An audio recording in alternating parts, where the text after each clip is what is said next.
is some guy, Rob Russo, some leftist based in Canada. I was turned on to this sick individual, and I found this.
two.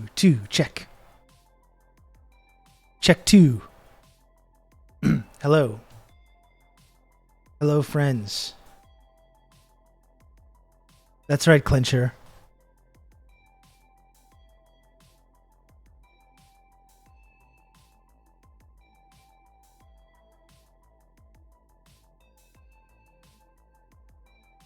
That's right. Jake Sully, repping my Jake Sully shirt. Even though, as we saw in Avatar: The Way of Water, it's just a non-stop string of Jake Sully L's, I still represent my love of this franchise and this character. You're bringing up for the class. Yeah.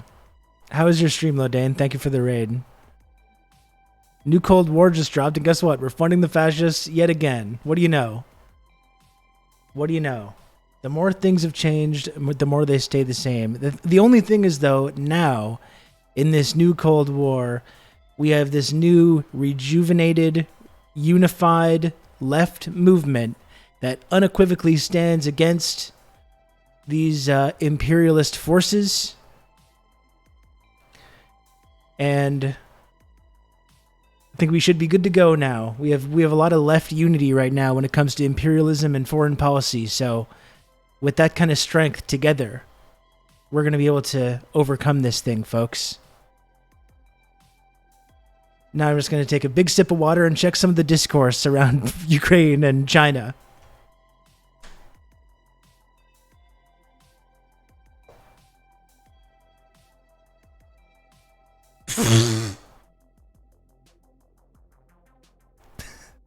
I didn't actually spit it out.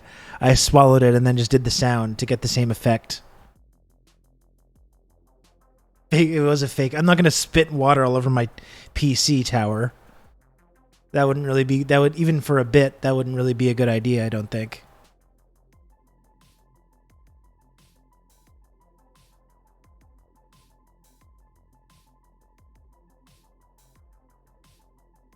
Oh.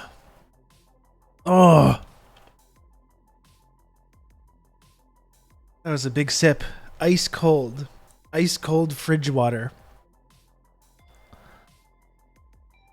Some kind of clear Diet Coke. That's right. It's Crystal Pepsi, actually. I did see the thing about Zizek calling for law and order. We got the French Communist Party calling for law and order, and we've got Slavoj Zizek calling for law and order as well. So really, we're just doing great. We're in great hands.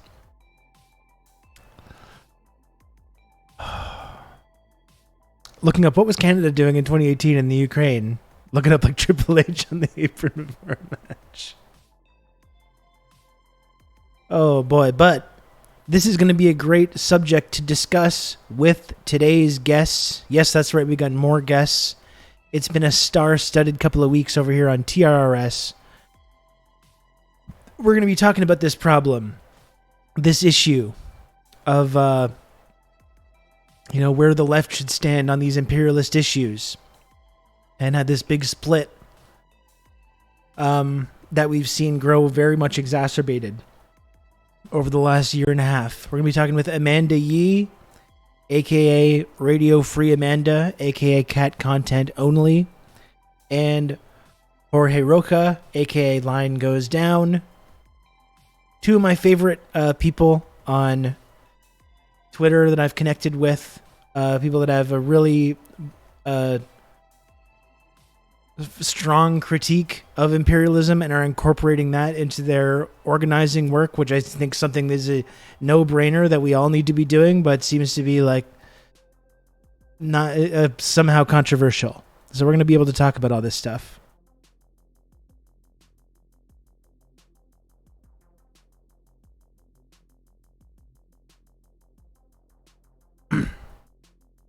What is this here?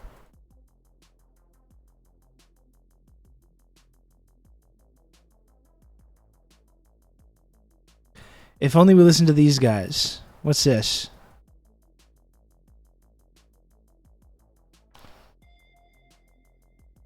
32 years later, everything Chris Christopherson and Johnny Cash said in this clip is still true. Flag wave. It reminds me a lot of the flag waving and choreographed patriotism that we had back in Nazi Germany a half a century ago. The fact that we got a one-party system which is in control of all three branches of our government, lapdog media that's cranking out propaganda for the administration and make a Nazi blush. Other than that, we're doing pretty good. If you ask me, one of the illnesses is that there's too much money being spent on military, and there should be more spent on education, welfare, young people, the children, the elderly. It reminds me a lot of... Damn. Go off, Chris Christopherson. Jesus. Let him cook. Let this guy cook.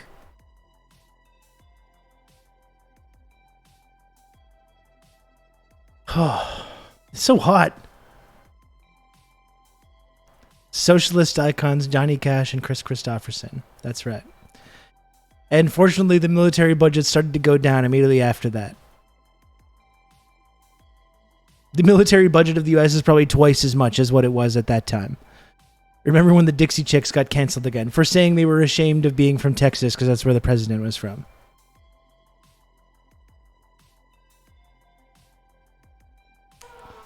Chris and Johnny have been canceled for wokeness. I used to like this kind of country music stuff until it got all woke. But Chris is more of an actor. Same thing. Same difference. Oh. The fan's on me now. It's kind of nice. That's kind of nice. Got a bit of a breeze happening in here. Chris is a singer first. I did not know that. I just know him from films. I was not aware of that.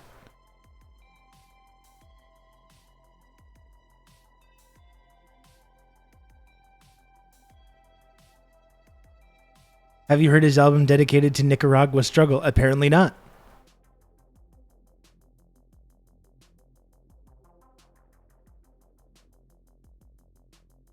Apparently not.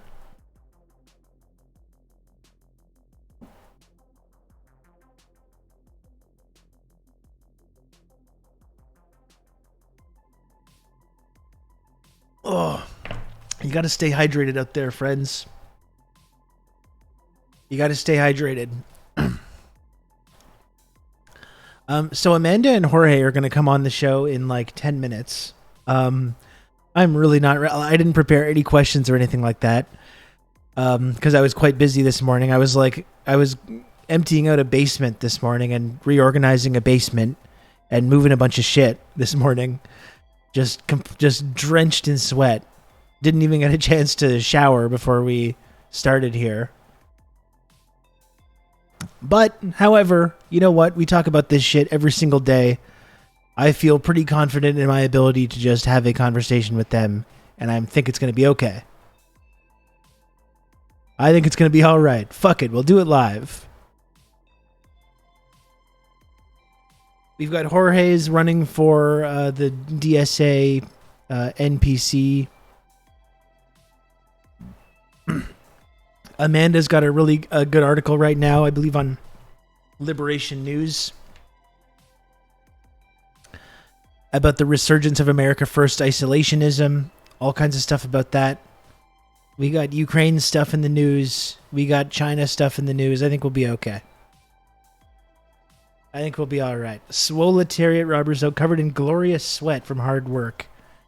Laying it on a little thick there, Emperor's New Clothes. But, hey, I'll take it. I'll take it.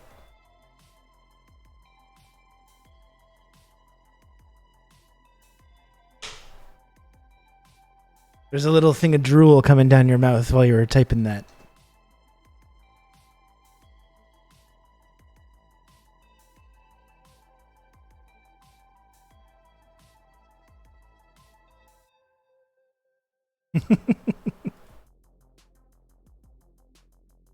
Let's see here. Just getting my shit all set up. Getting my window all set up here.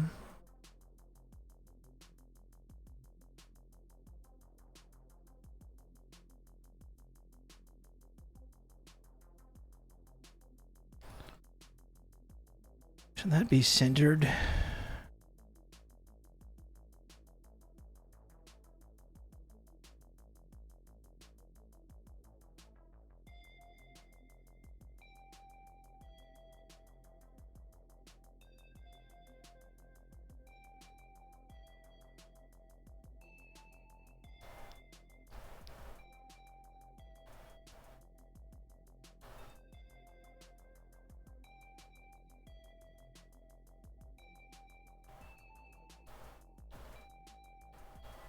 All right. Something like that.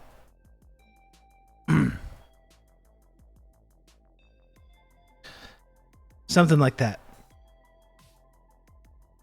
Did you see Canadian nut jobs are protesting Ben and Jerry's? Yeah, because they did some like a land back acknowledgement. I used to like Ben and Jerry's before they got all woke. You know, Ben and Jerry's have a really good new flavor actually. That I've been trying out lately. I got some at the Depanneur across from here, and it's like eclair. It's like an eclair flavor. I can't remember the name, but it's got like custard flavor and like little cake chunks and fudge sprinkles in there. Holy shit! Holy shit balls! That's very good ice cream. That is very, very good ice cream, folks. I'm telling you, give it a try. Really enjoyed watching Network last night in the TRRS Discord server. I had never seen Network before. I knew how important it was and how prophetic it was to like kind of like predicting the coming like neoliberal information age in America was fantastic. I really enjoyed watching it. Some incredible performances there.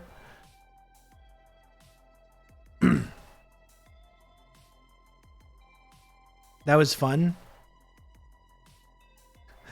Old Dutch, you're really like punishing yourself going into the comment section of these CBC articles. You got more patience than me. You got more patience than me. I can't handle that shit. Good morning, Up the Reds. How's it going?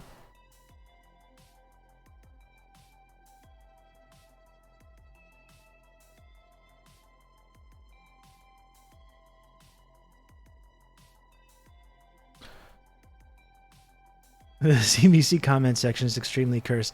This is why CBC needs to hire me. Can you imagine if the average CBC viewer was exposed to some of my ideas? And this is why it would make good business sense for them too. It's like, not that I agree with their editorial line, but like, you don't think I'd get clicks? You don't think some of my content on CBC would get some clicks? They'd get so many comments and all kinds of engagement from that. From all the completely fucking weird commenters.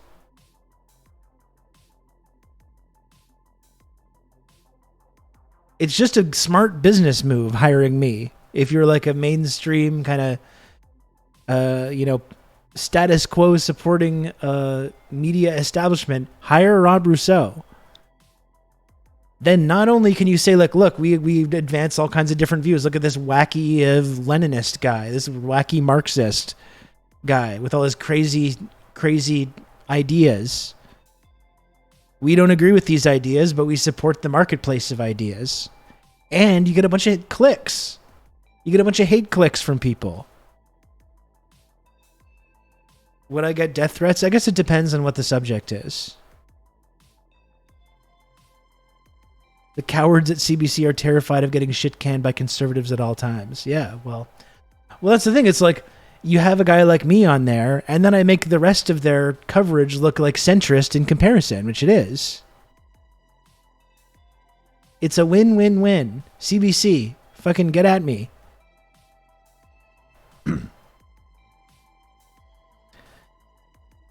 Get at me. Okay. I'm going to close this. I'm going to open up Zoom. If anyone wants to, like, if there's anyone that's watching that wants to support the stream, you know, even if I had just so the number's not zero when I have people coming in and like people new viewers and stuff like that.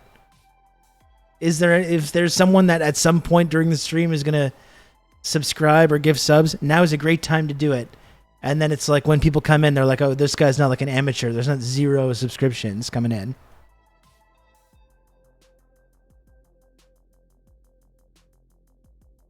New James Austin Johnson Trump video about Indiana Jones is so good. Oh, I didn't see that. I would like to see that.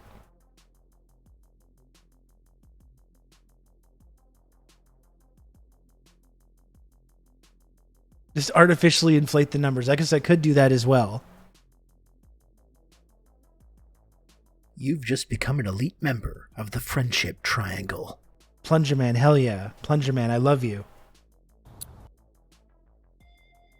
Thank you, Plunger Man, for the 5 gifted subs. That's what I'm talking about.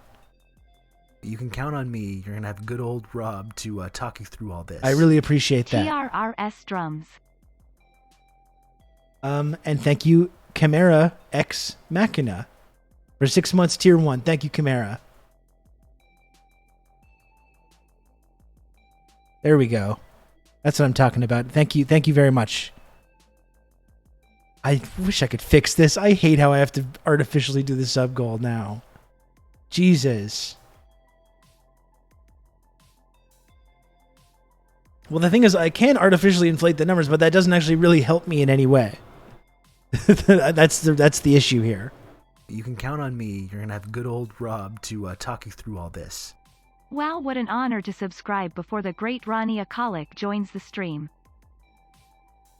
Thank you, Kijiji Genie, as well. 31 months of Prime from Kijiji Genie. Thank you for that.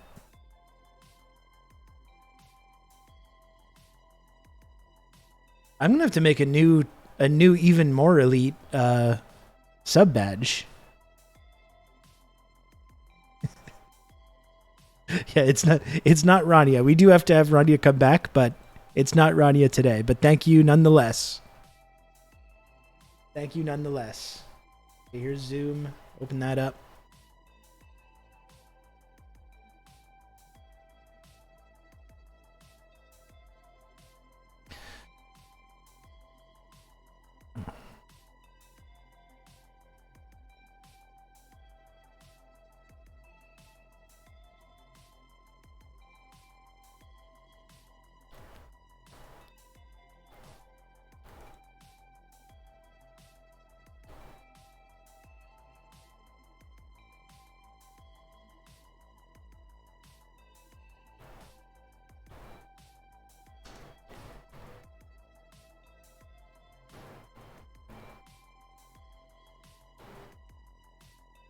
Okay, folks. Well, as I said, I've got 2 really wonderful returning guests joining the program today. Amanda Yee and Jorge Rocha.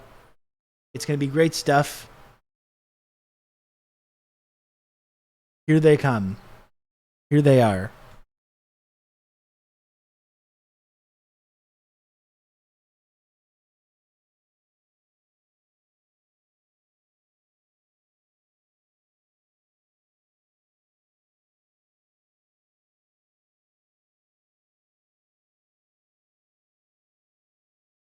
Hello. Hey, can you hear me? Hello, Jorge. How's it going? Doing great. Good. Welcome. We're just waiting on Amanda here. Yeah, of course.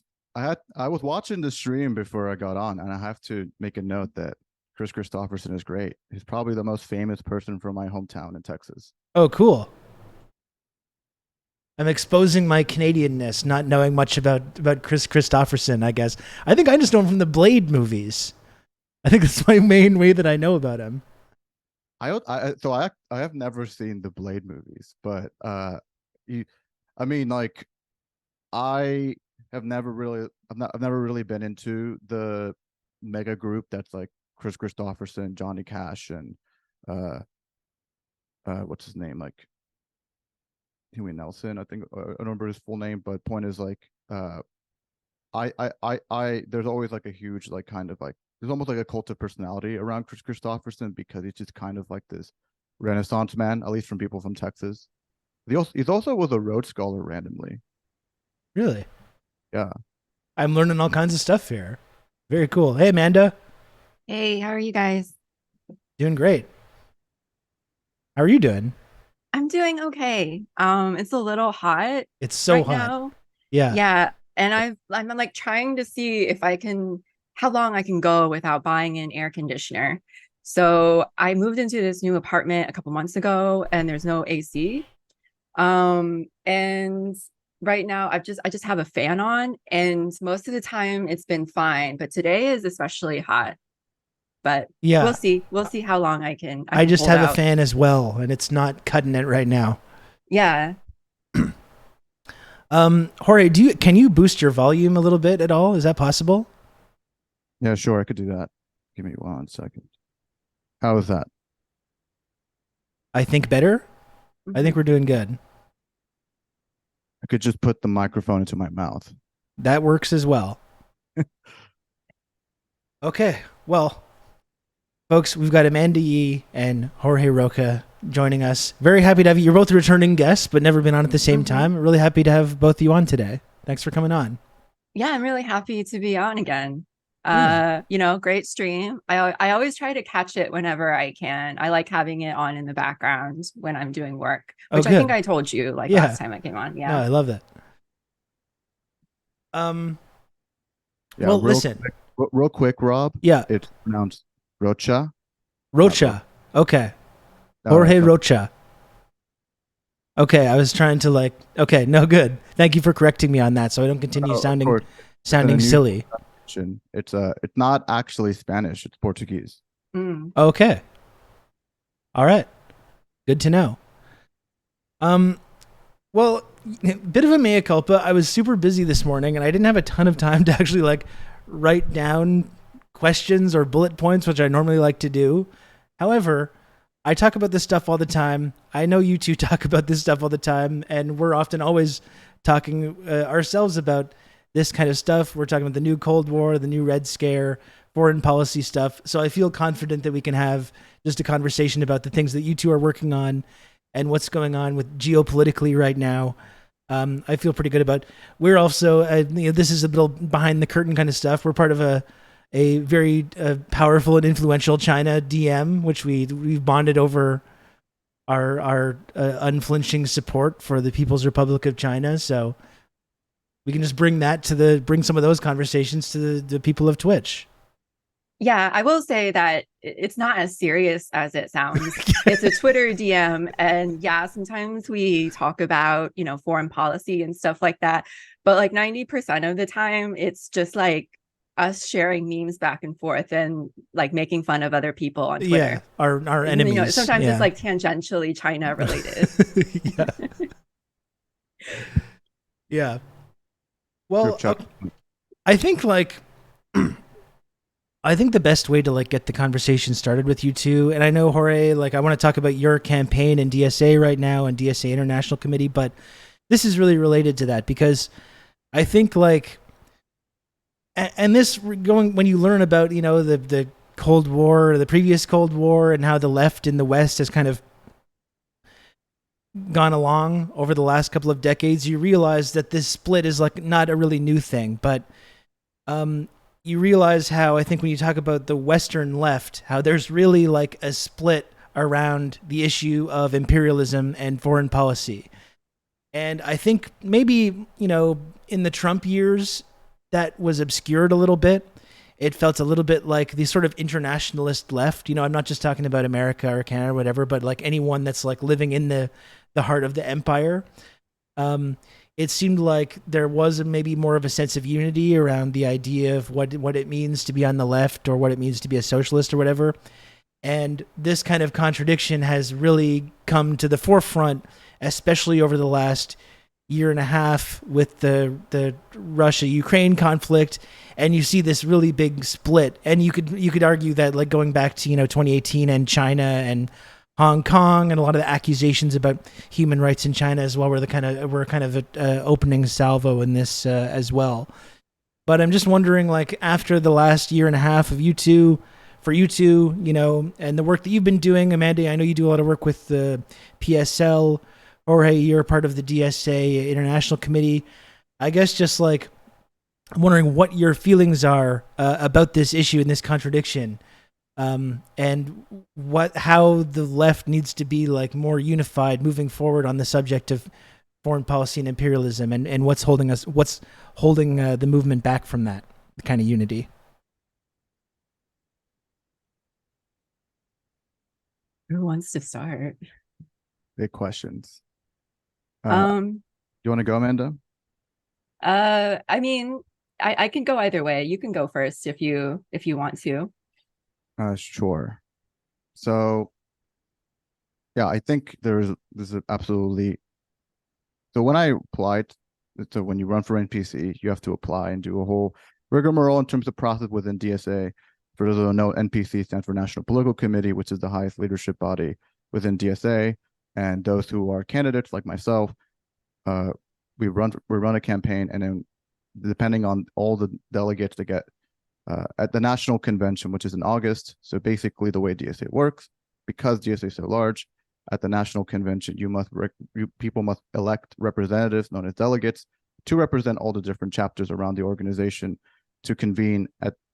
And this year, this could be in August in Chicago, and it's about 1,200 plus delegates, which is quite a good amount. But it's we're talking about tens of thousands of members here. So then, among those delegates, they're the ones who decide and vote on who will be representing the leadership of the entire organization in the National Political Committee. And I'm going to be one of the candidates. But when I applied, and one of the questions that was asked is like, what do you think is a priority for DSA in the next few years?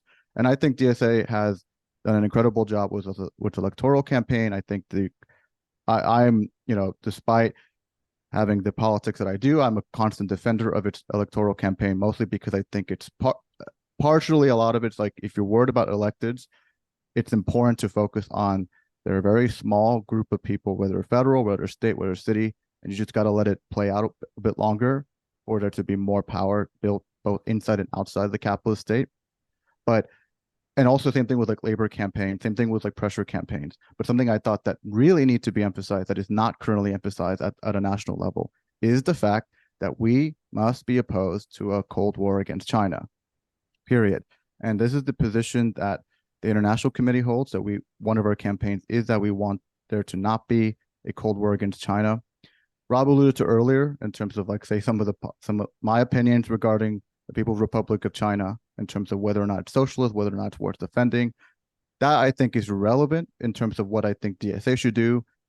I do believe there is a consensus with respect to, or at least I would hope so, there will be consensus on the fact that if you put the question of whether China is socialist or not, just hold that there, put it to the side. What does matter is that we cannot allow for an imperialist project of trying to instigate another Cold War against the largest population in the world. And depending on your definition of like economics, in terms of some definition of GDP, China is the largest, but realistically in terms of purchasing power, it's still the second largest economy in the world. And with respect to things like climate change, we as a global community need to be working together to actually make a just transition to clean energy. Otherwise, we're doomed. So I think I strongly believe that needs to happen.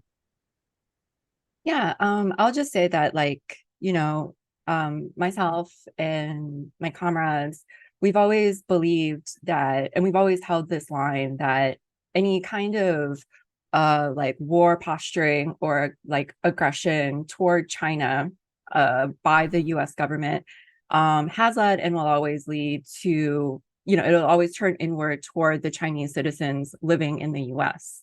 And, like that's proven itself true over the past few years, right?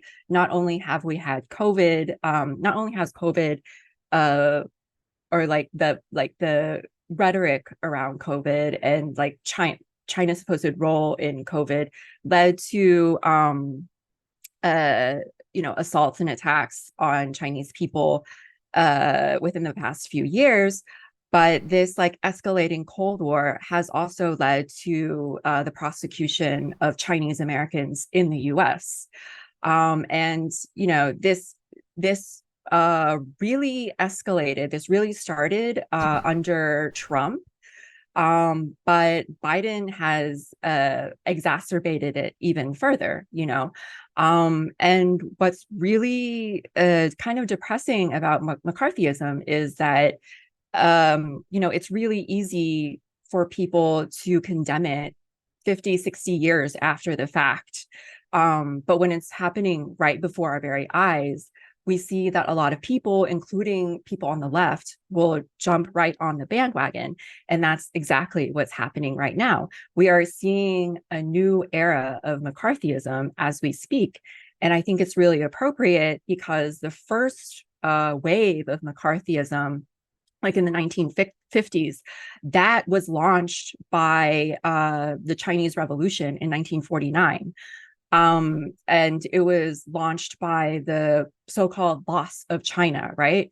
McCarthyism officially launched in February of 1950 when McCarthy kind of he gave his what is now known as the Loss of China speech. And this speech accused the State Department of harboring secret communist agents. And he said in this speech, in my opinion, the State Department, which is one of the most important government departments, is thoroughly infested with communists. I have in my hand 57 cases of individuals who would appear to be either card-carrying members or certainly loyal to the Communist Party, but who nevertheless are still helping to shape our foreign policy. One thing to remember in discussing the communists in our government is that we are not dealing with spies who get 30 pieces of silver to steal the blueprints of new weapons. We are dealing with a far more sinister type of activity because it permits the enemy to guide and shape our policy. Now, a few years ago, starting a few years ago, what the government has been using to indict and prosecute people with supposed ties to the Chinese government is what's known as the Foreign Agent Relations Act. And this is an act that was for a really long time kind of this obscure legislation, which kind of required any sort of lobbyist or any sort of advocate on the behalf of a foreign government to register with the Department of Justice. And for a long time, most lobbyists saw it as a law to be skirted because it was never really enforced, and the DOJ never really enforced it. So a lot of lobbyists decided not to fill out the paperwork to register under FARA. But that all changed when Robert Mueller kind of launched the Russia investigation, right? And he charged two officials in the Trump administration, prosecuted them under FARA. And, ever since then, Trump started using FARA to go after people who supposedly had ties to the Chinese Communist Party or the Communist Party of China, right? And this really produced an atmosphere of paranoia and fear among Asian American citizens. One of the things that he did in 2020 was that Trump signed an executive order canceling the visas of thousands of Chinese graduate students and researchers who had ties to universities affiliated with the People's Liberation Army. And Biden has continued this policy, continuing to deny visas to Chinese grad students based on the Chinese universities that they attend. And one really interesting thing about that is that what the government uses to determine a level of risk of a Chinese university that student is associated with is what's called the China Defense Universities Tracker, which is an online tracker put out by the Australian Strategic Policy Institute. The Australian Strategic Policy Institute, as I'm sure a lot of your viewers know already, is an Australian think tank that was one of the primary purveyors of the Uyghur genocide narrative, right? And they were the ones one of the first ones to really like put that myth into circulation and really pushed it. And ASPI, of course, is funded by the Australian Defense Department, along with military contractors like Boeing Australia and Lockheed Martin, who donate like hundreds of thousands of dollars to this think tank. And, you know, they have their own like vested in financial interest in, you know, military aggression against China. So, you know, Trump really escalated this trade war with China. And then like along with that, he started persecuting Chinese American citizens. And Biden has only continued that. We see him invoking FARA in the case of, we see the DOJ invoking FARA in the case of like Henry Liang, who is a hotel union worker in Boston, who is a Chinese American activist, who, you know, his only crime was promoting peaceful relations between Taiwan and China, promoting a peaceful reunification between Taiwan and the mainland. And then, you know, recently in New York City, 2 people who are running the service station in Chinatown have also been indicted under FARA. You know, they're accused of having ties to the CPC and, you know, like spying on Chinese American activists, like activists who speak out against China. And they're ahead of this like service organization in Chinatown, which provides services to Chinese immigrants who speak like very limited English, and they help them process paperwork and IDs and stuff like that. These are those secret CPC police stations. Yeah, right? yeah. It's these secret CPC stations. You know, how people came to know about them was, you know, they were all put into this report by this, you know, NGO. I forget what they're called. But, you know, I'm sure they have like some sort of dark funding. I don't know. But it's yeah, safe it's to a assume really that they dangerous do, time. Yeah. Yeah, and like what you're pointing out too, it's worth mentioning as well that this is not at all limited to the United States, this kind of McCarthyism.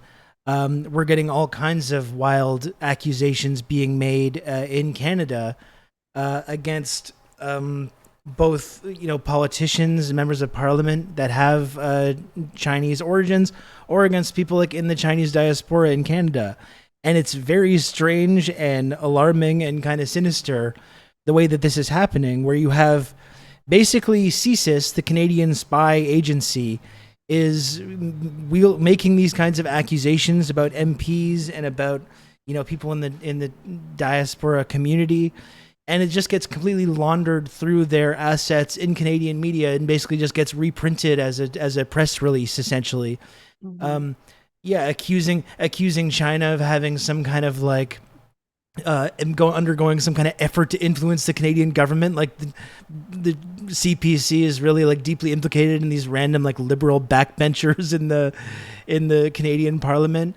Or I think the really more alarming thing, like similar to what you're describing, Amanda, is that there's this kind of climate that's being propagated right now when it comes to, you know, Chinese Canadians or Chinese Americans, which ultimately applies to pretty much anyone with a sort of Asian background, like living in the West, where basically they're being really pressured through these campaigns to fall in line on the kind of thinking about China, which is that we need to hold it accountable for these human rights violations, and they're spying on us and they're influencing our politics. And anytime anyone that's part of this diaspora speaks out against that and says, well, like, hold on, you know, maybe we shouldn't just be so quick to immediately accept these accusations about human rights coming from think tanks like ASPI or things like that. Or, you know, maybe we should be like learning from the China's accomplishments over the last couple of decades with the incredible infrastructure projects and things like that.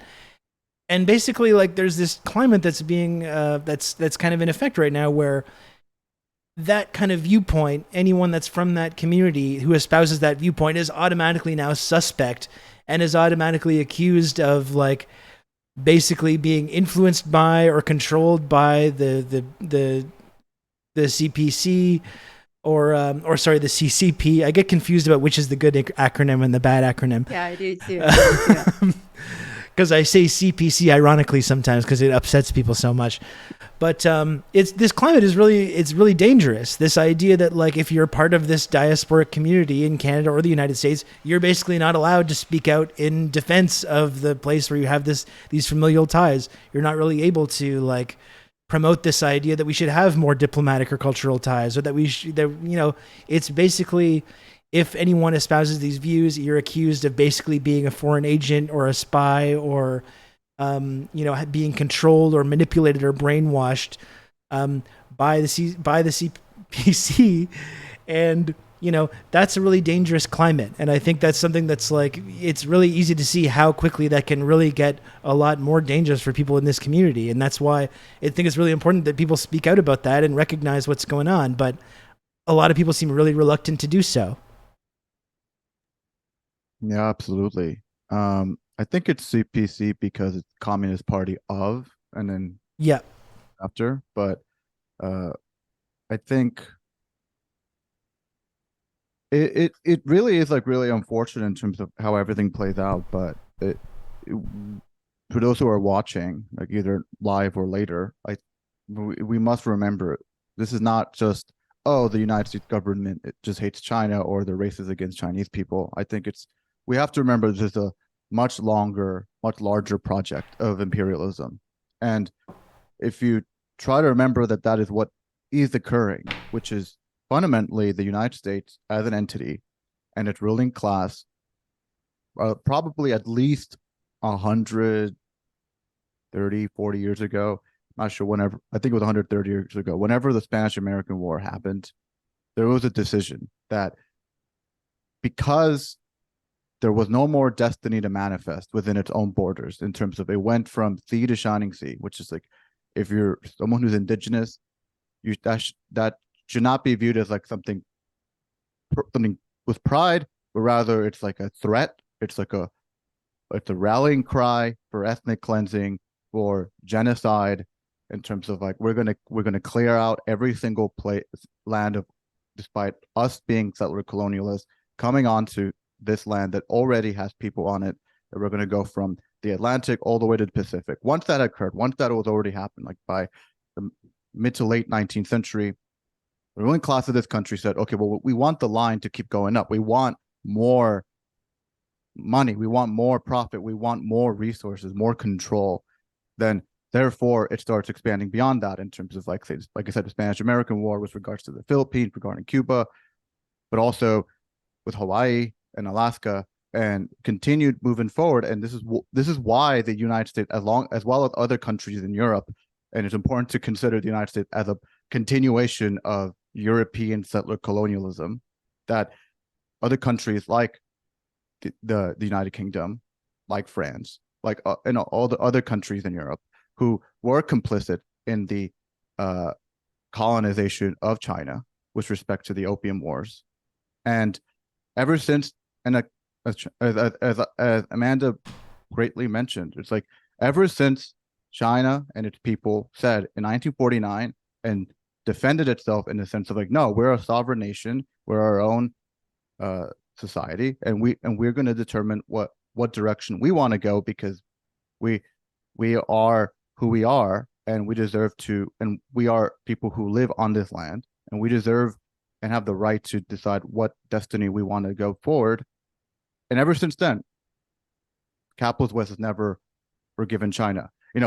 People point to say the Deng reforms, right? And in terms of like, oh, well, this is a proof that the Communist Party of China, when is a revisionist or doesn't care about socialism or it became capitalist, regardless if like you think that's true or not, that doesn't matter in terms of what we're talking about here, because the global community that we live in, we are so interconnected in terms of economically, but also there are things that we remember because of this recent conflict in Ukraine, but we must remember that there is a thing called nuclear weapons that we cannot allow for there to be any kind of escalation.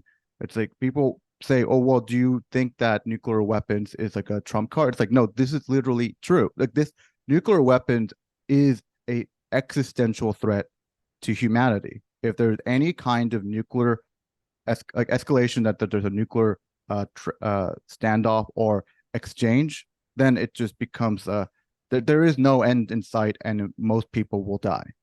And it's not like a trying to be doomer about it, but these are the stakes here.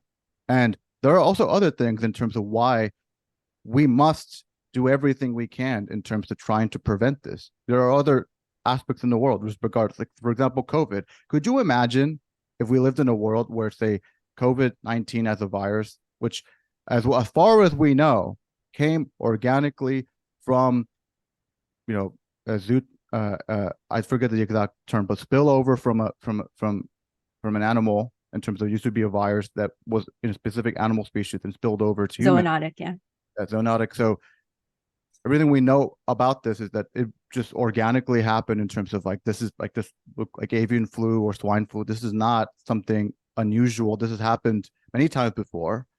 That, could you imagine if we lived in a world where we was cooperation with respect to things that will continue to organically happen, because viruses are just the fact of the world we live in? I worry about, say, if something much more deadly than, say, COVID-19 manifests itself, that we will not be able to work together. And this is something that, we must be we must have on our minds. Yeah. Yeah, I wanted to speak a little bit on Jorge's earlier point about the history of the U.S. And the history of the U.S. as, this imperialist, settler, colonialist nation. I don't think that it's coincidental right now that there is this, like, fear mongering over China and China's economic rise, and at the same time there is a movement associated with Trump, Marjorie Taylor Greene and Josh Hawley, Matt Gaetz, that is attempting to galvanize the white working class base around this program of national rejuvenation. And, that program, it's called America First. It has, like, a long history. It dates back to the early 20th century, but they always have, it was pretty much standard orthodoxy within the Republican Party up until the beginning of the Cold War. Yeah. And just to cut you off for a brief moment, there's a lot of people that self-identify as, like, leftists or socialists or communists or whatever that are lecturing us about how this is something that everyone should be supporting, and how they're the real anti-imperialists and all this kind of stuff, which is amazing. Yeah. I mean, it's not new. It saw a resurgence with the election of Trump in 2016, but it's always had the same features historically. They were viciously anti-immigration. They had an anti-foreign intervention foreign policy. And they also had, like, a really vicious program of austerity, like elimination of the welfare state and cutting of like public services, right? And it's always had, like, a fascist or semi-fascist political character. And what's so dangerous about this movement gaining steam right now, where we're in this period of economic decline, we're in a period of capitalist crisis, is that these fascists, these America First isolationists, they recognize the same symptoms of capitalism in crisis as socialists do, right? We recognize the same symptoms of capitalism in crisis, which is mass poverty, mass homelessness, mass unemployment. But these fascists, right, they shift the blame onto an internal or external enemy. So they shift the blame onto immigrants in the US, or they shift the blame onto an external enemy, which in this case is China. Back then it was the Soviet Union. Whereas socialists, they blame the structure of capitalism itself. They see mass unemployment and poverty, homelessness, they see these as key features of capitalism. So what's so dangerous is that these fascists, they redirect that discontent into strengthening support for the capitalist system which is what produces these symptoms to begin with. And they redirect that discontent into an ultra-nationalist, pro-imperialist program. And, fascism emerges when there's an economic crisis, but also an ideological crisis, where there's a crisis of political legitimacy within the government, which is happening right now, right? The ruling class is losing its political legitimacy. And at the same time, there's a rising superpower that presents an alternative. During the Cold War, the first one, it was the Soviet Union. Now it's China. And so this is why, you talk about these people who are supposedly on the left, Rob, who think that, we can make temporary alliances with these America First isolationists. That's why it's not a great idea. It's a terrible idea. We can't align ourselves with this movement because this movement has always had a fascist political character to it. And it really speaks to the urgency of building like a real left-wing alternative.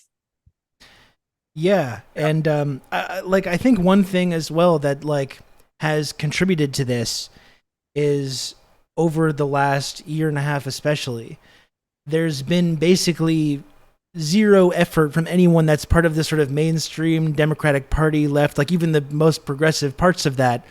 They've all been 100% on board with this nonstop flow of arms to Ukraine, to propagate this ongoing proxy war there. Even when the Progressive Caucus in the Democratic Party thought about sending it, they sent a fucking letter to be like, hey, maybe can we encourage some kind of negotiation or dialogue, and they were shouted down basically by all these people online, and they're really deranged people, and they pulled back from that. And I think that's one of the unfortunate consequences of that, the total abdication of responsibility of anyone to take a tough stance, because I recognize that it's a difficult line to walk, but no one in the kind of mainstream movement has been willing to do that. And then that's opened up this door for the Tucker Carlsons of the world, or the MTGs, or Josh Hawleys, or whoever. And that doesn't mean I think that people should believe those people. I don't think we should take reactionaries at face value when they make these kind of critiques about the military or imperialism.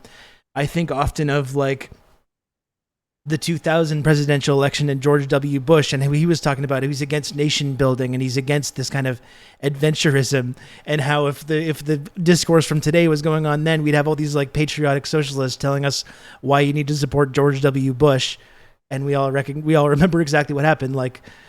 I don't think we should just take these people at face value when they make these kind of critiques, but it does really speak to this total refusal by anyone that's involved anywhere near the sort of mainstream of the Democratic Party or the sort of liberal, connected to the liberal establishment, to make these kind of criticisms or to advocate a different approach. It's really empowered and opened up the door for these kinds of reactionaries, these America First reactionaries, to make these kind of arguments. And you see that's they are effective arguments that have, and there's people that are willing to listen to them, especially whether they're in the political world or just people that have seen their material conditions deteriorate. They see the nonstop flow of arms to places like Ukraine, and the way that the government is just has this ongoing money printer, basically sending arms and supplies to Ukraine. And that becomes an effective argument when people say, look, at your life's getting worse, and look what the government's doing and what the Biden administration is doing and the Democratic Party's doing. I can see why, that becomes appealing for people, but that's exactly why there needs to be an alternative to that, right? Yeah, absolutely. It is deeply worrying, kind of what we're seeing, where there is a fervor for war in both parties. Mm-hmm. But the disagreement is whether on who it should be against. The reason Republicans are against the war and sending weapons to Ukraine has nothing to do whether or not they actually care about Ukrainians, has nothing to do whether or not they believe in terms of something regarding NATO. No, they don't care. They're any Republican, any conservative, any fucking fascist that talks about NATO, they're totally, completely, and utterly being opportunists, trying to get kind of what we're just talking about, to that yes, there is truth to the fact that yes, NATO is an imperialist project. Yes, NATO is trying to how do we say it? Enclose, like encircle. There we go. Encircle, yeah. And encircle Russia. This is definitely true in terms of like the way NATO has kind of progressed over time. In my opinion, I don't think this is excuses in terms of what Russia has done. This is a position of the International Committee that, we condemn both going on. That being said, I think it's important to contextualize why is it that like conservatives are mentioning NATO in this way. And it's because they're trying to galvanize those that are recognizing the war as a proxy war for what it is. But the disagreement is like, well, the problem isn't that NATO does wars. The problem is NATO should do a war against China. And that's kind of been the case for a while now, where it's like Democrats and Republicans kind of flip back and forth in terms of their foreign policy with respect to which enemy nations are we going to focus on. And, Democrats love to focus on Russia, whereas Republicans love to focus on China and Iran too. So I think it's, I saw an article recently. I forget where I saw it, but it may have been the New York Times, but don't quote me on that. But there's an article that says America's enemies are uniting. And I think this kind of goes to show where it's like, well, there's some truth to that, but it goes to show that has a lot more to do with the fact that the reasons countries like Iran and Russia and China or Venezuela overall on its face really don't have much in common in terms of like the way their governments are structured or their political economy or even their long-term interests. Like countries like Iran and Russia, for sure, the conservative right-wing nationalist governments. Iran is a theocracy, but the reason they're, uniting, quote unquote, is because the United States kind of pushed them in that direction, in a sense that if you lump a bunch of people together and continually oppose them, well, what do you think is going to happen? And it's almost comical in a sense of like how poor of a job the United States had done in terms of trying to unite its enemies against itself. Yeah. Like both the Republicans and the Democrats, for the most part, are for both a proxy war in Ukraine against Russia or for a war with China. It's just like, it's just a matter of like, who should they prioritize containing first, right? Should they prioritize this proxy war with China, or should they prioritize, like a full-on military confrontation with China? And like even, Republicans are for a proxy war with Russia. It's just that there's like this like kind of political trend that's happening right now. This like ideological realignment within the Republican Party, where we're seeing this resurgence of America First isolationists who are supposedly against U.S. involvement in this proxy war against Russia in Ukraine. And a lot of people mistake the fact that they are against it. They mistake it for a position of being anti-war, but they're not anti-war, because if you read their policy proposals, if you read their public statements, their rhetoric is very aggressive toward China. Like if you read Marjorie Taylor Greene's America First Caucus policy platform, it says explicitly that we need to be prepared to confront China militarily. And Josh Hawley has like publicly stated that we should not be sending weapons to Ukraine because, in their view, it's draining resources which should be used to arm Taiwan. So it's not, this is like where people, I think, get a little bit tripped up. They are not anti-war. They are not anti-military spending. They are anti-military spending when it comes to NATO, because they believe that NATO and this proxy war in Ukraine is a huge U.S. wealth transfer to Europe, and that we are fighting Europe's wars for them. when we should be, using all those resources toward what they see as the real threat, which is China.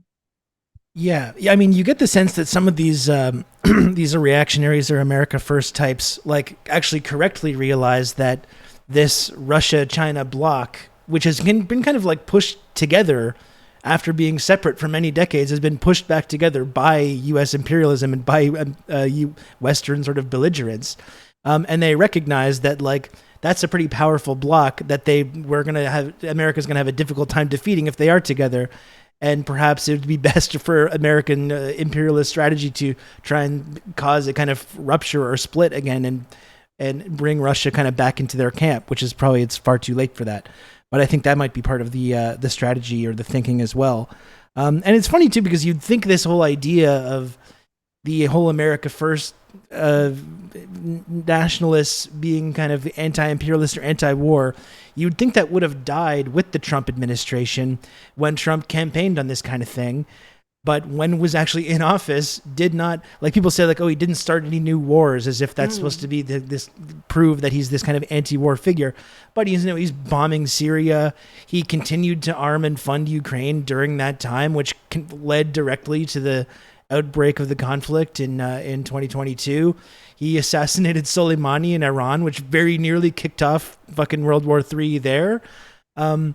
You know what I mean? You'd think this idea would have died when he got into office after campaigning on this kind of platform and did not engage with the world or pull back in any way, withdraw in any way from America's role in the rest of the world. But people are still holding on to this idea that Trump and his kind of acolytes in the Republican Party are these anti-war figures, which there's no evidence to remotely suggest this.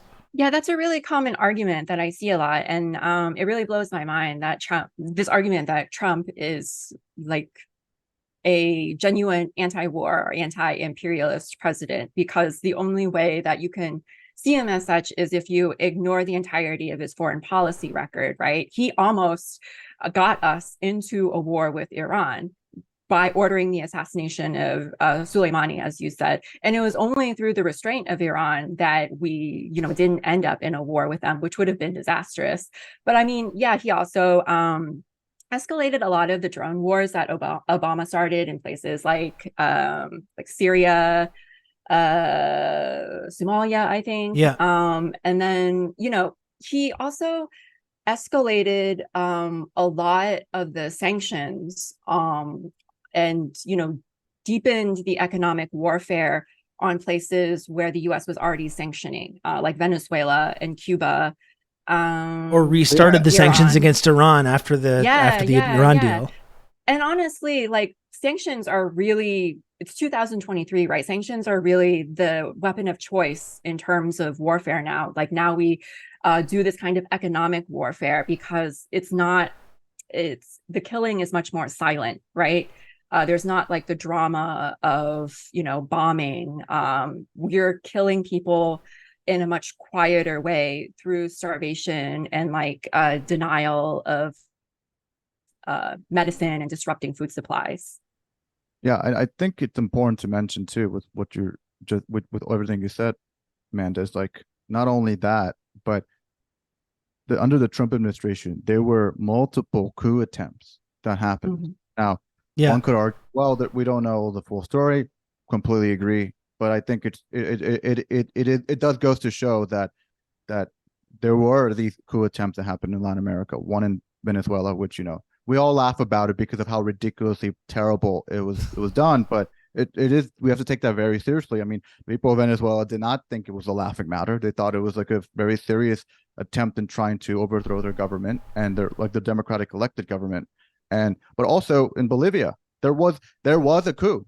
It wasn't even a coup attempt. There was a coup. It's just that the organized working class of Bolivia were so militant and so disciplined and so organized that they managed to break the curse that's happened in Latin America regarding socialism, and they managed to basically get back into power after there was a coup. And I think we have to recognize that beyond that, he's like just like a fearless president. He's a person who is unhinged and reckless and willing to try to go deep in the the damage that the United States has done throughout the rest of the world. Yeah, and so, talking about Venezuela as well, I think one of the another moment for Trump as well during that whole process was bringing in Elliot Abrams, this like classic Cold Warrior who oversaw and covered up these genocides and horrific crimes during the Cold War in the 80s, and brought him back to oversee this Venezuela operation, which really made it really nakedly obvious to everyone exactly what was going on. And now, like, you have Joe Biden bringing Elliot Abrams in again to show the complete crossover and continuity between both parties in the U.S. when it comes to their foreign policy goals, which is pretty incredible in and of itself too. Recurring character of imperialism. Yeah. Just when you think that Elliot Abrams is not coming back, guess what, folks? He's coming back. Yeah. Elliot Abrams really likes the International Committee, actually. There's a wonderful article. I would recommend everyone to read it that he published on the Council on Foreign Relations blog, talking about how the DSA is like a supporter of dictators and what have you, because we sent a delegation to Venezuela and people met Maduro. He really loves DSA. Well, I mean, that's a good way to talk a little bit about the work that the International Committee is doing. And, I was talking about the way that, like, the issue of foreign policy and imperialism is something that should be, like, a unifying thing in the left. But when you look at, like, the International Committee and the response to it, not from conservatives or liberals, but from people, like, on the left or people within DSA, I think it reveals that there really is this big split in the movement. Because a lot of the time I see the stances that DSA International Committee takes, and I think, yeah, that's really a principled critique. They're engaging in this kind of like internationalism or anti-imperialism, pretty cut and dry. But there's this whole like community basically of people within DSA, and maybe this is a small but vocal minority. Like, I don't know how much what the numbers are, but you see there's a strong contingent, especially online, of people in the organization that really push back on these stances and view the International Committee as being some kind of like outlier that's destroying the credibility of the organization and criticizing this. So as someone from the International Committee, and by the way, Amanda, I know with PSL you get the same kind of treatment from a lot of the same people as well, with stances on China or Ukraine or whatever. But Jorge, like, you're running for the DSA NPC, and how is that something that you plan to like confront this kind of split or this contradiction within the organization when it comes to imperialism and foreign policy? And is that something that you think can be mended? I think it can very easily be mended. One aspect I think is important to mention, unfortunately, because in the United States, we don't have a practice of having democracy. We're kind of unused to what democracy looks like. And a lot of it has to do with that. When people don't agree, they're going to mention their positions. They're going to suggest what their stances are. And even if there are a vocal minority or a large opposition, they're going to broadcast those opinions. So I think those people have every right to broadcast the positions that they wish to have. I think it's very unfortunate that a lot of the discourse that DSA has happens on Twitter in a public space, but I do think a lot of it has to do with that there is no, because the organization is so large, we are learning how to kind of navigate how to have discussions as an organization. So the way that it comes about right now is Twitter.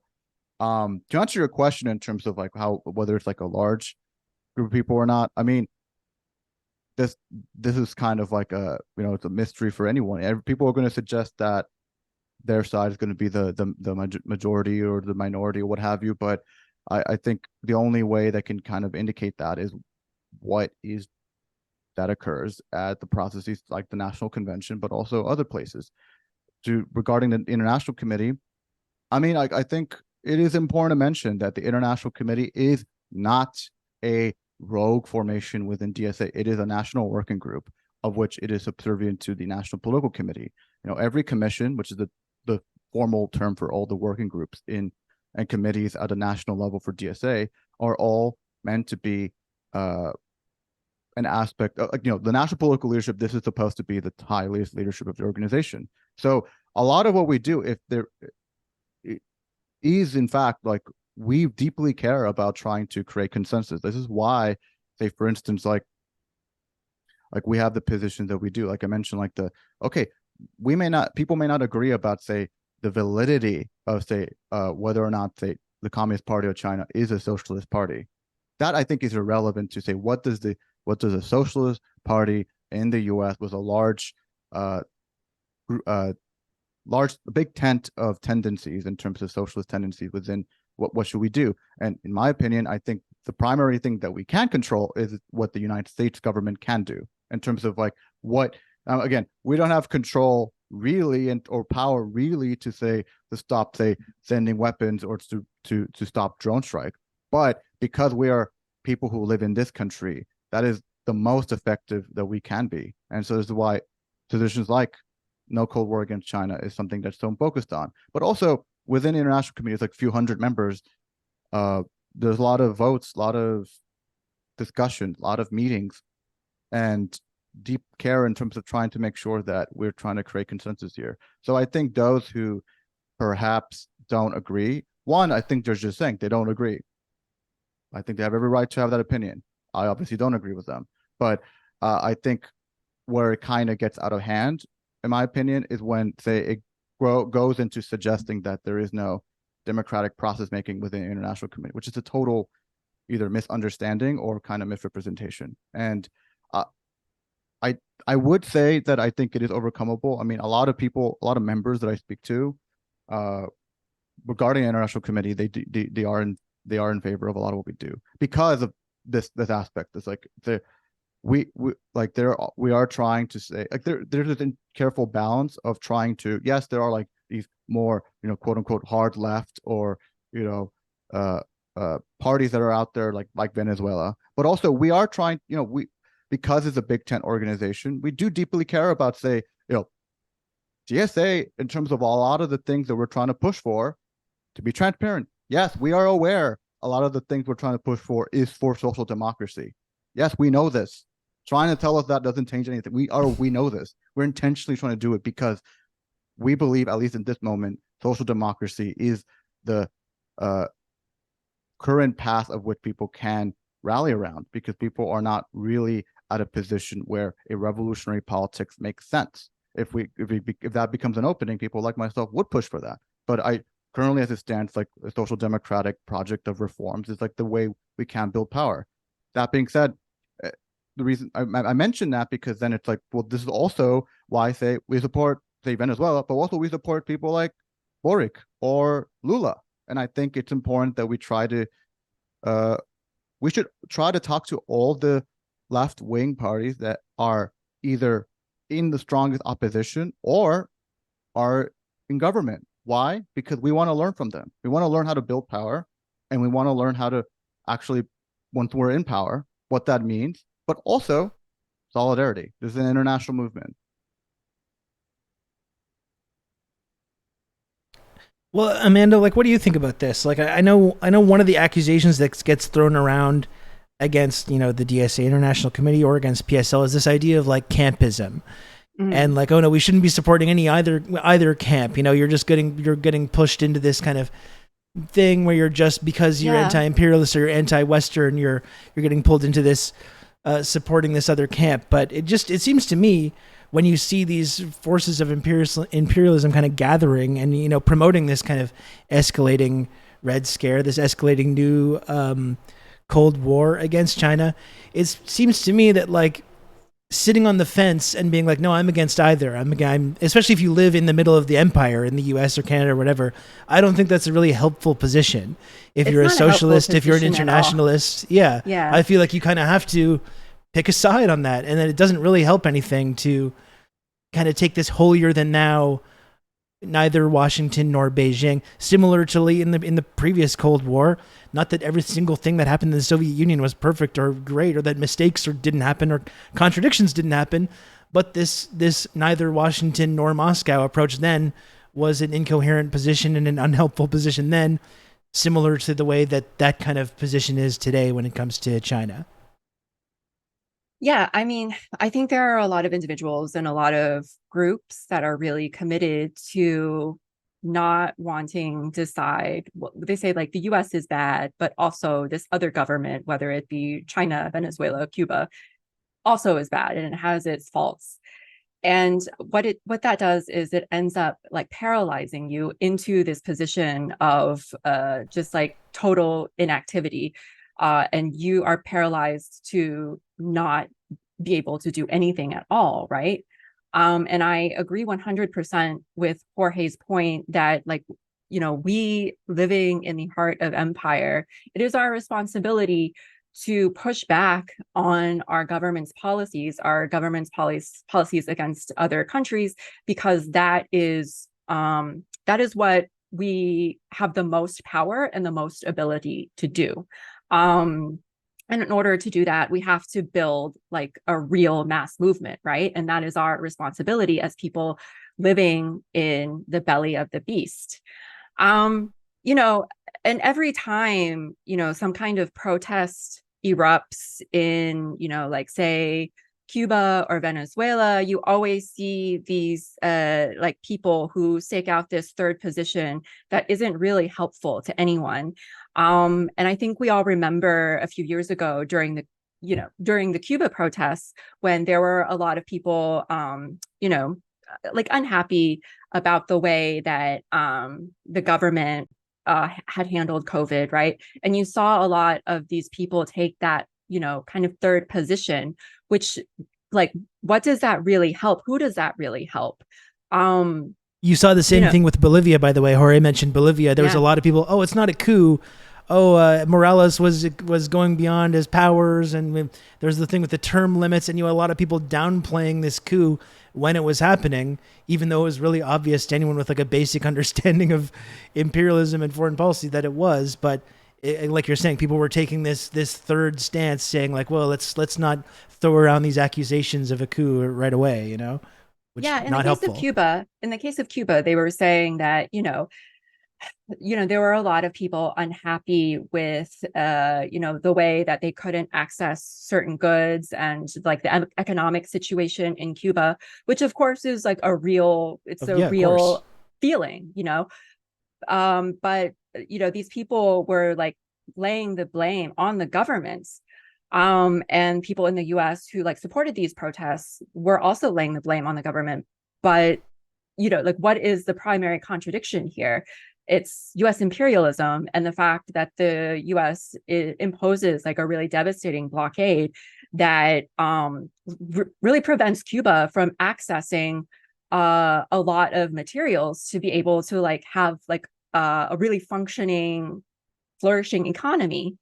So, but by taking that third position, you are really siding on the side of US imperialism, because you're saying that, like you are shifting responsibility off of the US blockade and onto the Cuban government.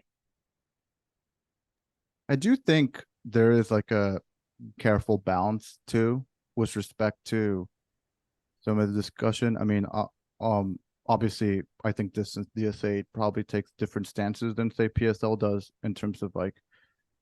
I personally don't disagree with what you're saying, Amanda, but I do think that it does warrant kind of especially trying to reach a lot of people who are not already like on board with say like what it really means to be an international socialist, and at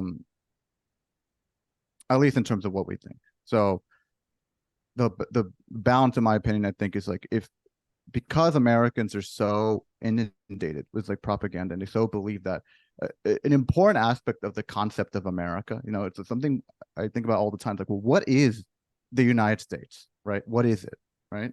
And it's like, and it's kind of what we were talking about earlier. Like, it's a settler, colonialist, imperialist, white supremacist. Like, all we can go on and on. But most people, because if they were raised in this country, they are so inundated with that propaganda that once you mention, say, even like those aspects, a lot of people's brains just shut off in a sense of like they just have an emotional reaction. So I do think that we have to be mindful of trying to how do we say it? raise people awareness of that. And so, Yeah. so it does require a careful balance, in my opinion. And I agree with that too. And it's like that. I think that's where these kind of like, if you want to call them the patriotic socialist types, you can talk about, Canada or the United States being these genocidal settler colonies or a fake country or whatever you want to do. But that doesn't necessarily mean that, if you go to like a union protest and there's someone waving an American flag, you should go spit in their face and burn the flag or something like that. Like, you can understand that like people are coming from these very complex kind of backgrounds that have been inundated with this kind of propaganda. So it doesn't mean you need to take this kind of stance at all times, and you should be able to talk to people like that. It also doesn't mean you should be wrapping yourself in the flags of these countries and trying to appeal to people through this kind of nationalistic tendency as well, which is just kind of a reactionary viewpoint in and of itself. But this is what these kind of patriotic socialists instruct us to do. Yeah, and I think they kind of deliberately muddle the waters a little bit when we say that, like, when I say that this movement has a fascist or semi-fascist political character, I'm not talking about the base. The base could be, maybe some of them, are sympathetic to fascism. Maybe some of them are genuinely seeking like an anti-establishment alternative, right? Maybe some of them are like quite reactionary. Maybe some of them are like looking for allies in the anti-war movement. But a movement's political character is not determined by the individuals within that movement, the base. It's determined by its leadership. And this movement is led by Trump, Marjorie Taylor Greene, and Josh Hawley, Matt Gaetz, people like that. And they are, because of them, this movement does have a fascist political character. Yeah. And I guess part of it seems to me as well, when you talk about, Cuba or Venezuela or even the stuff with Ukraine, a lot of the time, the way that like the imperialist aspects of this has maybe been obscured a little bit more. And because it's maybe less visible, it becomes more difficult for people to take a stance. Like the Cuba thing's a good example where, like you point out, there's very real issues in Cuba, economic issues. How much of that is caused by the blockade against Cuba? Well, probably a lot, I would say. But that doesn't mean that people aren't struggling, that people don't have the right to stand up and start asking, demanding that the government try to address their needs. But then at the same time, you have this like very obviously astroturfed like SOS Cuba thing going on, and you have all these politicians kind of weighing in on it. So I think people do need to be like, while sympathetic to people's material needs in these places, whether they're socialist or not, you should also recognize like when there is an operation like this going on and what the goal of that is, and that when you take this kind of like third position on it, you're only really helping that project, and you're not really helping any of the people that are genuinely struggling. But it's the way that this kind of thing is obscured through the NGO complex and the think tank complex. And because the state or the government basically has this degree of separation from some of these accusations or from some of these maneuvers, it allows people to kind of pretend that imperialism is invisible, or they pretend that it's not there. But I do think that's an area where people need to be smarter and recognize when imperialism is causing these things or contributing to them, and being opposed to it. Because I think if you're on the left, if you're an internationalist, that should just be a no-brainer to be opposed to that, like no matter what the situation is. You see a lot of that with Ukraine as well, and I guess that's the final thing that I wanted to mention: just how the Russia-Ukraine conflict has caused such a big split as well, and how when it comes to either Russia or places like Iran as well that aren't socialist countries. And being opposed to like arms transfers to Ukraine doesn't mean you support these places or everything that they do.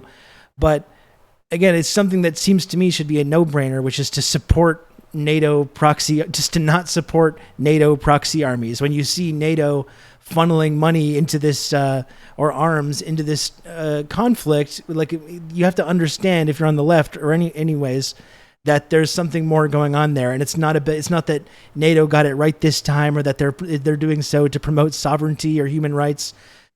like you talked about the last time you were on the show, Amanda, like the way that Ukraine is already being prepped for this kind of like capitalist penetration in the reconstruction period, whenever that's coming. And people need to be smarter about recognizing, when these things are going on. And even though it becomes difficult, and especially when this kind of big media narratives are going on about these things, and it can be a tough viewpoint to take, and it can lead to having criticism or personal consequences or whatever. I think that to me is part of like being part of the internationalist movement, or being on the left in the middle of the empire, is just being against these things when it's going on, which unfortunately a lot of people just seem to have kind of not passed the test on over the last year and a half. Yeah, I think the propaganda around Ukraine has been really sophisticated, right? And I have like a little bit of sympathy for people who just because of the way that it's been portrayed in the media, people who their gut instinct is to support Ukraine, because the way that it's been portrayed in the media is that it's like this like a nation that is fighting for self-determination against this like huge Russian invader. And when presented like that, when it's presented as like some kind of parallel, like akin to Palestine, which I've seen, how could you not support that? But I think, what's like much more complicated is if you look into the history of US and IMF involvement in Ukraine, right? You talk about Ukrainian sovereignty and, them fighting for it in this war against Russia.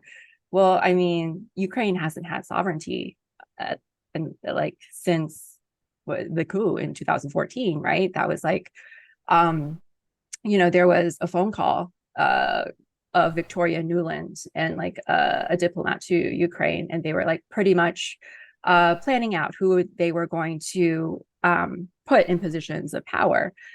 But I mean, before that, like ever since, like we talked about it the last time I was here, ever since the dissolution of the Soviet Union, the IMF has basically robbed Ukraine of any sort of sovereignty. Like what sovereignty do you have when your country is the third largest borrower of IMF loans?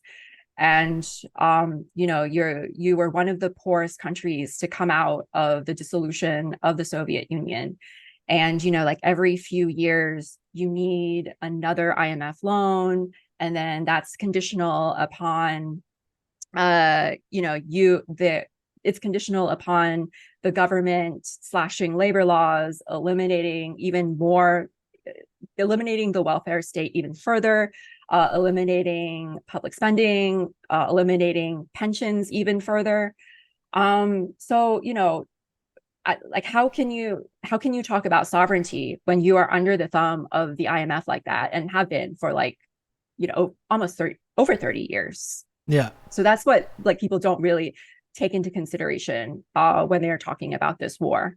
I think also we do have to acknowledge that the war is the worst and most deadly conflict in Europe since the end of the Second World War. And there's been like a refugee crisis unlike anything in the history of Europe. And we do have to acknowledge that. And I do think that it really bothers me to think that ultimately what's happening is I believe it's a proxy conflict, and ultimately the people who are going to lose the most are ordinary people of Ukraine. And I view that as really unfortunate. And I think we do have to acknowledge that. Something I wasn't on the steering committee and on the international committee at the time when the statement came out. I wasn't in the international committee then, but I wasn't on the steering committee. The statement went regarding the conflict when it happened. And something I do regret that DSA, but also the socialist movement in the US didn't try to do as soon as it happened, is try to be involved with all the refugees that are coming from Ukraine. I think a lot of those people that were exiting, like vast majority, just ordinary people. And I think we should, like, regardless of your thoughts on like what happened on the war, I think we should have been helping them. And I think it's, refugees for the most part have they're refugees for a reason, in a sense that they are innocent. And so I do think I do have regrets about, in terms of like I still think we should be trying to get involved with that. But of course, like, it's become so politicized that even the mention of that could become concerning. Yeah. But I do think that we do have to acknowledge that, in terms of what is occurring here. And I don't see. I think the most likeliest outcome is like a frozen conflict. But as we've seen with like Korea, that doesn't mean it's good. Like, it doesn't mean like there's technically the Korean War is still happening. It's just frozen. But Yeah. people, like, it's just like, say, the DPRK is just like faced this huge onslaught of sanctions. Russia's a bit different, as we've seen, in terms of like all the sanctions that the West collectively put on it, but still really hasn't like impacted the economy in the way that they thought, because it's just so large and there's so many resources. But I think it's still important to acknowledge that a frozen conflict is not necessarily peace. In fact, it's the continuation of war, but just not through direct conflict. Yeah, and I mean, you mentioned the way that these sanctions didn't really affect Russia as much, and that goes back to a point you were making before, which is exactly why a lot of these nations, even though they don't have that much in common with how their government is organized when it comes to Iran and Russia and China or Venezuela and all these places, but they are coming together because they recognize that like they need to have this kind of united front to be able to have an answer to this kind of economic warfare of sanctions and stuff like that. So it's not really hard to understand, why that is. And yeah, I guess to your second point, it's absolutely, I think it is important to acknowledge the horrible violence that's gone on and the refugee crisis, which is exactly why I think it's been important to acknowledge the role that the West played in leading up to that conflict and helping to provoke it, which doesn't absolve Russia of any horrible things that Russia's done over the last year and a half. But we should acknowledge the role that the West played in that. And we should work to end the conflict and not continually fan these flames and add gasoline to this fire, which just leads to more violence and more death and more war and more refugees. But unfortunately, that's been the big split, where you have a lot of people that,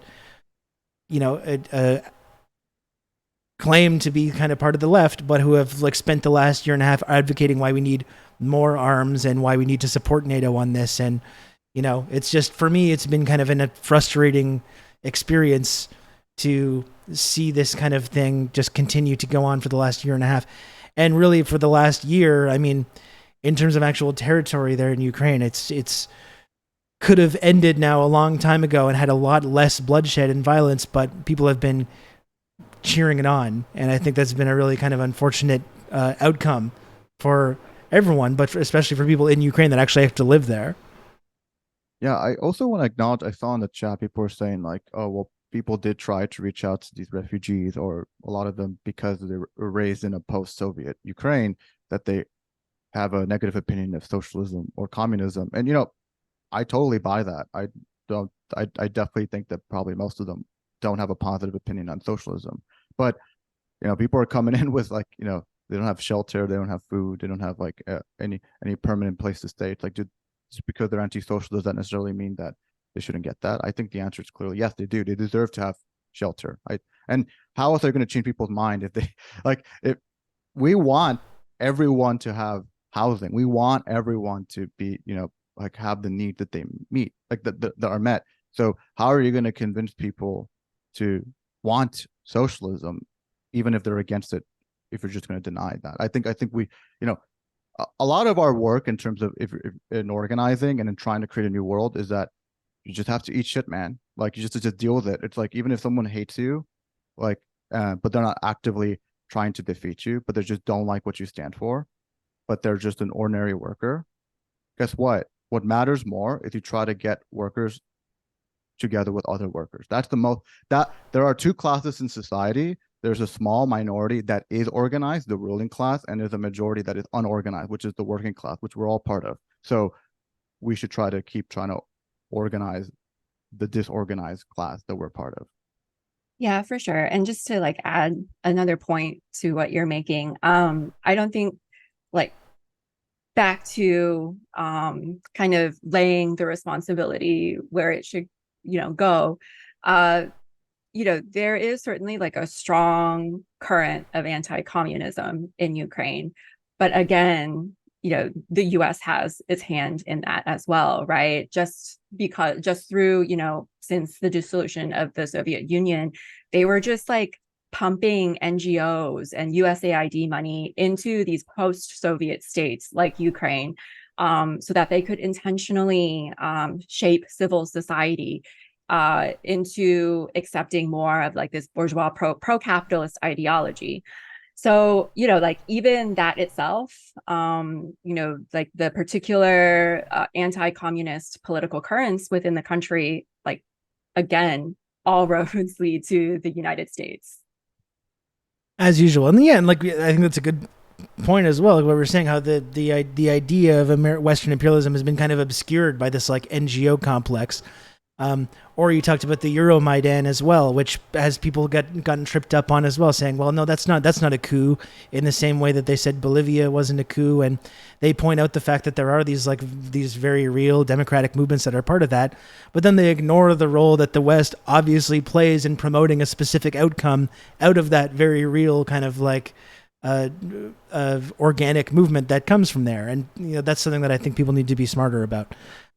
Anyway, this has been a great conversation with both Amanda and Jorge. Thank you both for coming on the program. Really appreciate the work that both of you do. Is there a final thought that you want to leave us with? Like Amanda, if you want to promote whatever you're working on, Jorge, if you want to talk about your campaign within DSA, I'll give you the final word here. Yeah. I guess I would promote the latest article that I wrote, which is on Liberation News. It's called The Resurgence of America First Isolationism. Forget like the subtitle. But yeah, it's about this, this reemerging political current within the Republican Party that I kind of talked a bit about earlier in the show, as embodied by like Trump and Marjorie Taylor Greene. Yeah, so if people could check that out, I would appreciate it and be grateful. Yeah, I have a few things to promote, if you don't mind. If you're in New York City, and well, first of all, I would say if you're not an organization, you absolutely should. No organization is perfect. No organizing is perfect. But if you are looking for an organization, I'd recommend you join DSA if you're in the United States. And specifically, if you are in New York City, I recommend you check out this link for events that are happening by NYC DSA, which is a local chapter here in New York City. And I recommend people check out. There's a campaign going on called Union Power, which we're trying to do is create capacity for solidarity, for strike solidarity, but specifically trying to build towards what may or may not be a potential strike led by the Teamsters against UPS. And we want to make sure we're prepared for that, but also other strike like the WGA strike and other ones that seem to be potentially in the works. And one last one I do want to mention is that there is this petition by the Palestinian Youth Movement, an organization by young Palestinians that are suggesting to free Walid Daqqa. Not sure if I pronounced that correctly. And if you are, give me 1 second, if you are in any of these cities, this is not just for people who are in New York City. There will be protests. One tomorrow, July 7th at 4:30 p.m. at UN headquarters. But also, if you live in the UK, if you live in London, there will also be a protest in front of the Israeli embassy at 2 p.m. July 8th. But also, if you live in Canada, that's right, we're on a Canadian stream. So if you live in Canada, there will be a protest in Montreal on July 8th, this Saturday, at 3 p.m. So be sure to check it out. This Saturday. Cool. Mm-hmm. Okay. Well, it's been fantastic to talk to both of you. You're both welcome back anytime. Always a pleasure. And I'll see you in the China DM. All right. Thanks for having us on again, Rob. No, it's my pleasure. All right. Thank you so much. Thank you. All right. Bye-bye. Bye. Okay. Great stuff. Great stuff from Amanda and Jorge. Oh boy, that was fun. That was fun, wasn't it?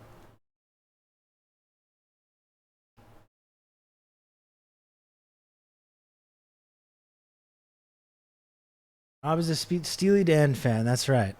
That is absolutely true. That is absolutely correct. Not enough guests get told you are never coming back here again. That's right.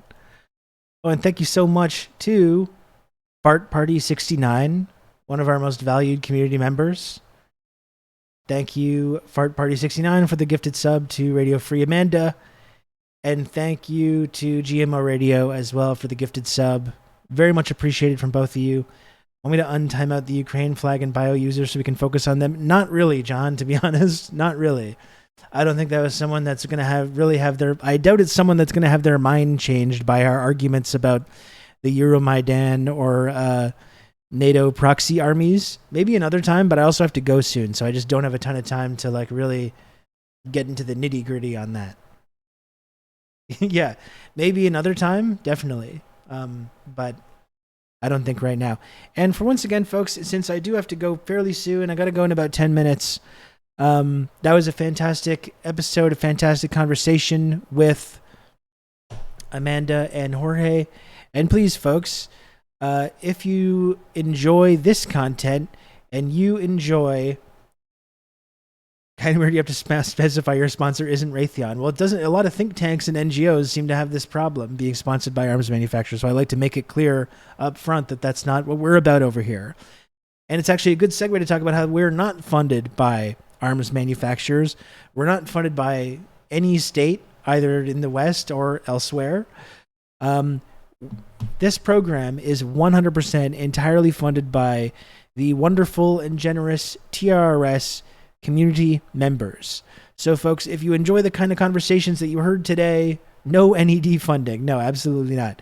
If you enjoy the kind of conversations that you heard today, if you'd like to see more of this kind of analysis and coverage and conversation You're gonna have good old over here Rob on to, twitch.tv, please, if you can, subscribe to TRRS. It is $5 per month. It's completely free of charge with your Amazon Prime account, which you can very easily convert to a Amazon or Twitch Prime sub. Very easy to do. Every little bit helps.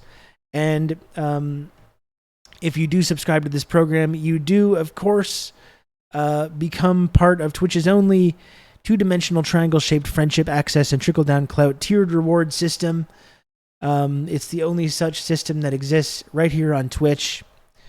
And again, I really appreciate it a lot. It's very, very helpful. Every gifted sub, and I should mention as well that a gift of 5 subs or above does immediately rocket you right up to the very tip-top elite tier of the friendship triangle system. Every little bit helps, and once again, we become friends. If you do subscribe and if you do support this channel, we become friends, and it's not parasocial, okay? It's real. It's real friendship. And don't you need that? Don't you want to be friends with this guy?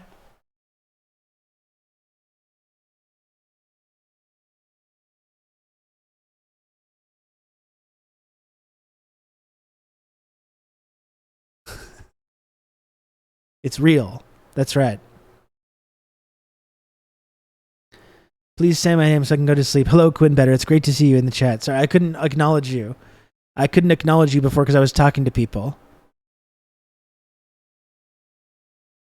As a micro celebrity on the invite-only beta social network, Blue Sky Vouch.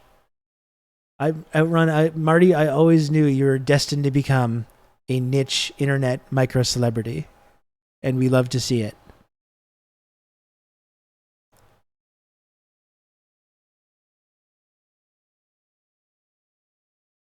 What if it was like a really cool arms manufacturer with like cool James Cameron references and eye patches and whatnot? Well, then maybe I would think about it. I would be interested, if there's some kind of like, who makes this, if there's some kind of like China state weapons manufacturer, I would think about it. I wouldn't just say no outright. I'm not saying I would say yes, but I wouldn't just say no.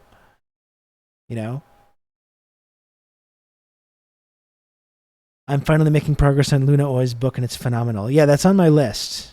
That's on the list. I got an extensive list, but I look forward to eventually getting to that. Matron's Militia. Or get funded by Kalishnikov. Yeah, that'd be great.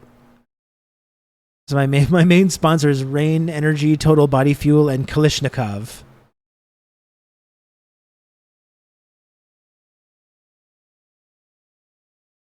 Do I need to watch the little video? Is that what we need to do? Or do I need to sway suggestively to some kind of smooth jazz rhythm in order to not leave today with a minuscule 10 subs? Is that what I need to do?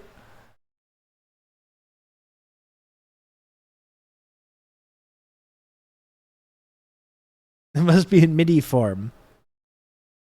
I really do have to go in a couple minutes. You can count on me. You're going to have good old Rob to talk you through all this. That was a really great conversation with Amanda and Jorge. I hope you folks liked that. And again, and thank you very much, Diego, for the gifted sub. Talk about how excited you were to watch Dennis Schroeder all year. I'm talking myself into Dennis Schroeder. I've always irrationally hated Dennis, but I know he can play. He can play. So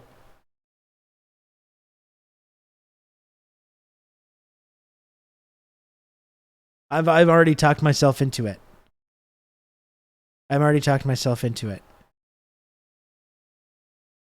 Oh, shit. Shit. Chat, I'm sorry. Where'd you go? Chat, are you there? Come back. Everyone type something really quick.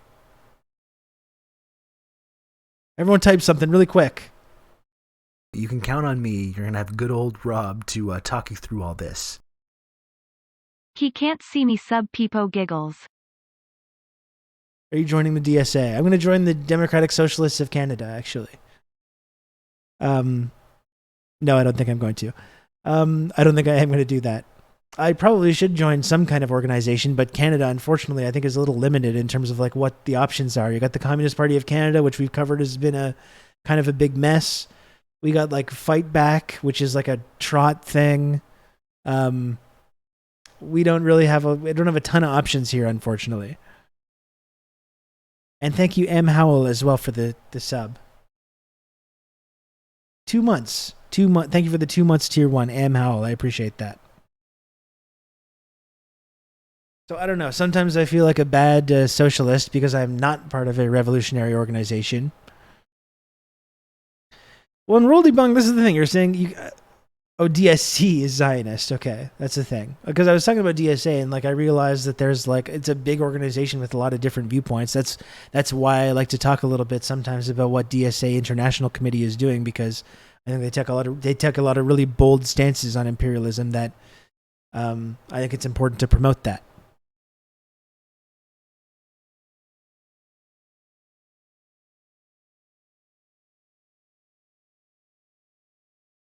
So I don't know. I need to find a something else eventually.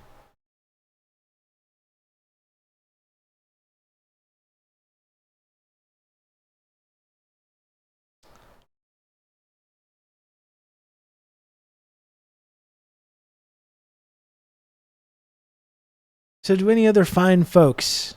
I'll just put the video, okay? I'll put the little video. I don't feel like swaying suggestively to like Asia or whatever today.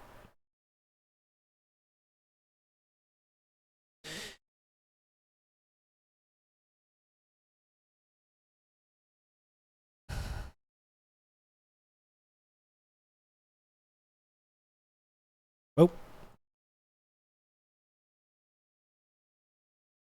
But talk about a revolutionary organization that you should join, and this is not just limited to Canadians. What about a little revolutionary organization that's known as TRRS? What about that? What about joining that? And if you want to know what the TRRS community is all about, I did put together this little onboarding video to give everyone a little sample of what it is. So folks, if you can, please subscribe to TRRS. It's very, very helpful. I think only a few generous chatters could get us to a point where I feel comfortable leaving without feeling bad about myself. So here's the video. Please, folks, if you can, subscribe or give subs or Contribute to this show. It's the only way it stays on the air. I appreciate it a lot. It really helps a lot. And again, it makes us friends, me and you. It's all about me and you now. Thank you for expressing interest in the Friendship Triangle community. We would be thrilled to have you on board as a member of our exclusive platform.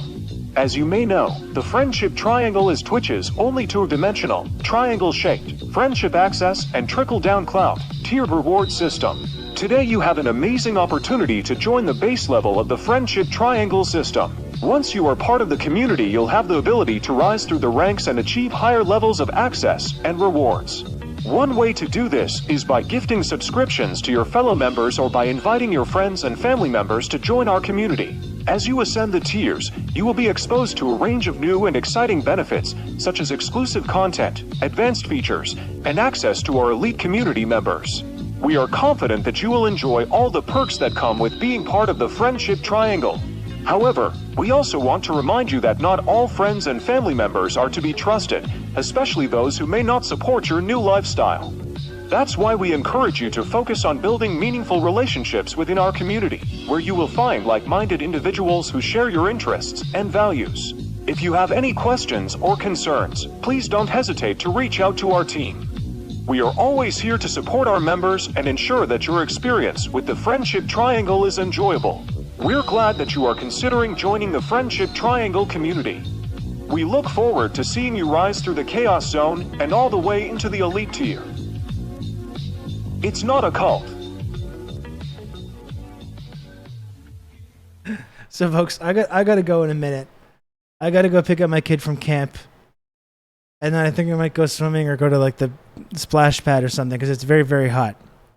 Does any other brave hero want to subscribe to TRRS and support this channel and this content and get me a little bit above 11 subs is a little on the low side. 11 subs is a little on the low side where I feel like I leave the stream feeling like it would have been better to spend my time doing something else. What's a splash pad? I don't know. It's like, if you go to like a... I'm actually wondering if they have those in America. I think they probably do in some cities, but it's just like a little public park with like a bunch of like little water games and the water splashes all over the place. And like there's like a trees and spraying things and all kinds of stuff, It's a splash pad.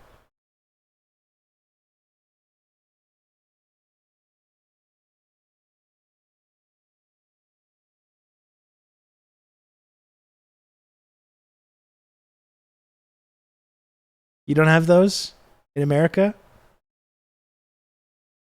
Look, you gotta pay. You gotta pay to go play in the water, son. It's like throwing the little kid to the ground that tries to get in there.